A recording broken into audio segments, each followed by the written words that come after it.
Boa tarde, pessoal.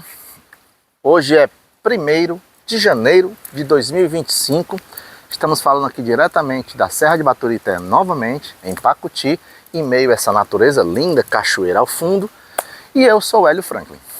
Oi, pessoal, eu sou Manu Moura e hoje o episódio é Caminhos Botânicos, em Se Plantando Tudo Dá, até saúde mental. E como é esse projeto? A gente já tinha falado que é um projeto que se propõe a compartilhar recursos para uma vida saudável. Hoje a gente vai falar de conversar um pouquinho sobre hortiterapia. Quem aí não se recorda de ter plantas em casa, na casa da avó, da tia, da mãe, dos pais, né? A minha mãe, por exemplo, ela tem muitas plantas em casa, né? Geralmente esse pessoal da nossa outra geração, eles gostam muito de plantas, quando podem, né? E a minha mãe, ela tem um ditado muito forte que diz que uma casa que não tem plantas é uma casa sem vida. E quem não conhece uma pessoa que planta, que já plantou, uma avó, uma vizinha, um vizinho, né? Quem não lembra da ternura dessa pessoa, de como essa pessoa encarava a vida, né, com as dificuldades da vida? Então, assim, hortiterapia é sobre isso e sobre muito mais. Hélio, o que você pode falar pra gente sobre hortiterapia? Vamos lá. Hortiterapia é uma forma de terapia alternativa, né, que consiste numa prática de jardinagem ou de cultivo de plantas, frutas, hortaliças, cujo objetivo é a melhoria da saúde física e mental de quem pratica essa atividade. Essa atividade ela não é nova, né? Na realidade, essa ideia de que o contato com as plantas e com a natureza faz bem para a saúde mental, ela não é nova, tanto que a gente deu uma olhadinha assim no século XVIII, alguns hospitais psiquiátricos reformaram as suas alas de pacientes mais graves, incluindo parques e jardins, porque eles entendiam que o contato com a natureza tinha um efeito benéfico na recuperação desses pacientes. Se a gente puxar pela cabeça, pela nossa memória, a gente vai lembrar de filmes que já assistimos, em que nós vemos pacientes em um lugar aberto, com a vegetação, com plantas, porque o contato com a natureza ele é benéfico, ele traz benefícios e a melhoria para o paciente que está internado, né? Quais são os tipos de hortiterapia que a gente lembra de cabeça? Bom, existe a hortiterapia ativa e a passiva. A ativa é aquela em que nós botamos a mão na massa, nós plantamos, nós aguamos, nós cultivamos, nós limpamos. Essa é a hortiterapia ativa. A hortiterapia passiva é aquela que a gente contempla, que a gente vai para um parque contemplar as plantas, as flores, a vegetação. Eu lembro bem, e vocês devem lembrar também, que na Europa, na América do Norte, quando o clima está ameno, quando tem sol, que é verão, para onde é que as pessoas vão? Para onde, Hélio? Para os parques, né, para os lagos, para a natureza. Isso, e aí é um exemplo de hortiterapia passiva. É nesse local que a pessoa pega um livro, vai ler, escuta o barulho do vento nas árvores, né, nas folhas. E essa é a chamada hortiterapia passiva. Vamos falar um pouquinho dos benefícios, né? Particularmente da hortiterapia ativa, que é aquela que a gente pratica com mais frequência, né? Embora a gente também faça hortiterapia passiva. Um das primeiros benefícios que a gente consegue lembrar é uma melhora da coordenação motora, uma vez que a gente tem que estar mexendo na terra, mudando a muda, né? Limpando, podando, cortando, aguando. Então tudo isso melhora a coordenação motora fina da pessoa. Outra coisa é a melhora do foco, porque esse tipo de cuidado requer uma rotina, né? Lembrando que não é uma rotina de pressão, a rotina tem que ser leve, tem que ser natural, espontânea, para que ela seja prazerosa e produza os benefícios. Então essa rotina de cultivo inclui uma muda, inclui adubação, inclui a rega, inclui a poda, né? Então até mesmo a retirada da planta morta, para poder a gente limpar o terreno. Então todo esse cultivo, ele mantém o foco da pessoa e é um dos benefícios da hortiterapia ativa. Hélio, fala aí um pouquinho pra gente da tua experiência que teve com aquela plantinha, já que você falou em vida, né? A gente pode associar a hortiterapia com a nossa vida, a vida do ser humano? Pode sim.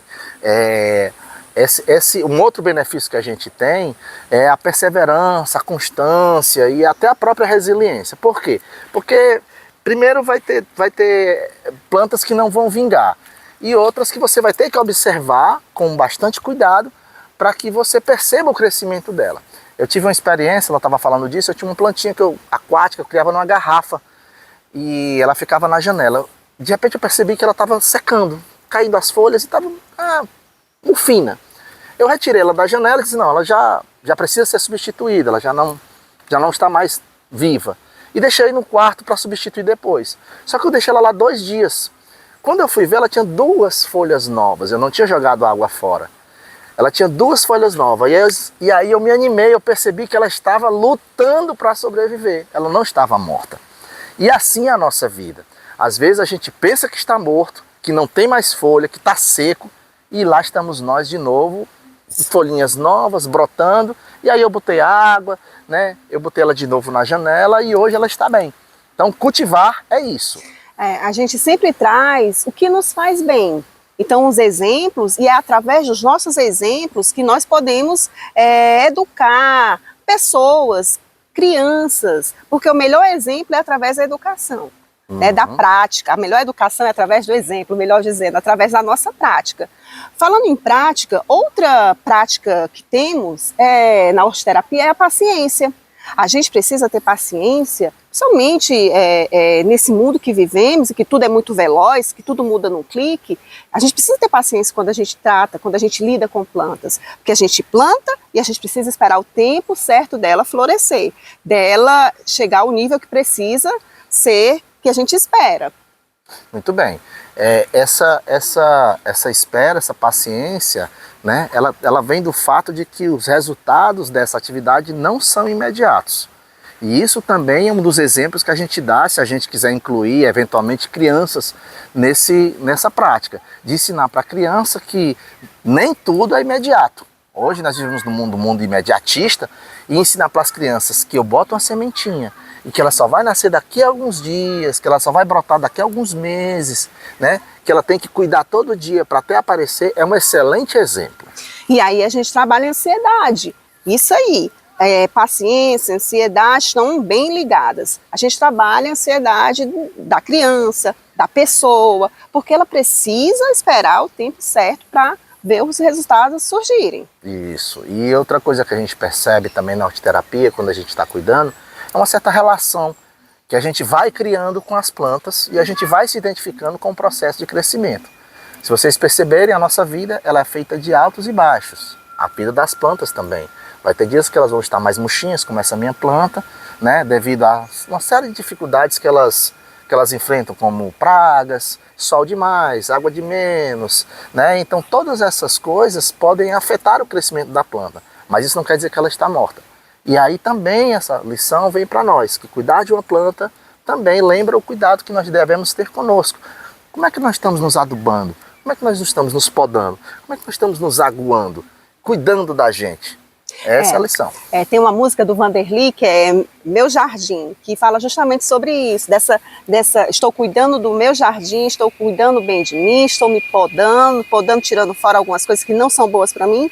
Então assim, pessoal, a gente está quase no final, né, ao som das cigarras aqui em Pacuti, e vocês devem se perguntar por onde é que nós vamos começar. Primeira coisa, né, o primeiro passo que em conversa com ela, a gente estava falando, você precisa saber o que você gosta. Você gosta de flor? Quando você caminha, quando você vai para algum lugar, você admira flores? Ou você gosta de ver folhagens? Né? Existem vários tipos de folhagens na natureza. Eu gosto de folhagem, o Hélio gosta de flores. Então, assim, primeiro passo é você procurar entender e saber o que você quer, o que você gosta para tudo na vida. Você tem que saber o que você quer, o que você gosta. Não é porque o Hélio gosta de flores que eu tenho que gostar de flores, mas eu gosto também, né? Mas eu gosto de folhas, existem folhas que são aveludadas, existem folhas que são rajadas. Então, assim, primeiro passo é saber o que você gosta. Depois existem vários tipos de manejo com as plantas, não é, Hélio? Isso. Né? Tem umas que são mais fáceis de cuidar e aí tudo vai, como ela disse, da sua identificação. Eu não vou cuidar de uma planta que me dê raiva no cuidar. Tem que ser uma planta que eu tenha cuidado, que eu tenha uma identificação, que eu fique feliz ao vê-la crescer e que eu tenha principalmente condições de cuidar dela. Se eu sou uma pessoa que eu tenho uma rotina muito atarefada, eu tenho pouco tempo, eu sugeriria começar com uma planta que requer menos cuidado, um cacto, coisa parecida. Se você já tem um pouquinho mais de tempo e quer despender um pouco mais de tempo, você pode começar com outra plantinha que requer um cuidado mais diário, uma rega, uma observação, porque as plantas elas requerem essa observação e esse cuidado da parte da gente. E é isso, a gente quer agradecer, né? A gente até vai agradecer aqui agora as mensagens que recebemos, os comentários, né? Recebemos muitas mensagens inbox falando sobre o episódio passado que foi sobre escrita literária. E queremos agradecer. E se você quiser mais dicas sobre hortiterapia, procura o Hélio, procura a Manu, que a gente vai ajudar você por esse caminho. Pronto, a gente quer aqui esperar que tenha ajudado de alguma forma vocês verem a hortiterapia de uma outra forma, né, como um caminho, um recurso terapêutico para a saúde mental e até mesmo para a vida, né, e que de repente, ao terminar esse episódio, alguém se sinta motivado a ter uma plantinha em casa, né, e aí conversa com a gente que a gente vai trocar uma ideia nesse sentido. A gente gostaria imensamente de ajudar vocês. E o próximo episódio qual é? Caminhos artísticos. Isso aí, aguardem, hein? Tchau, pessoal!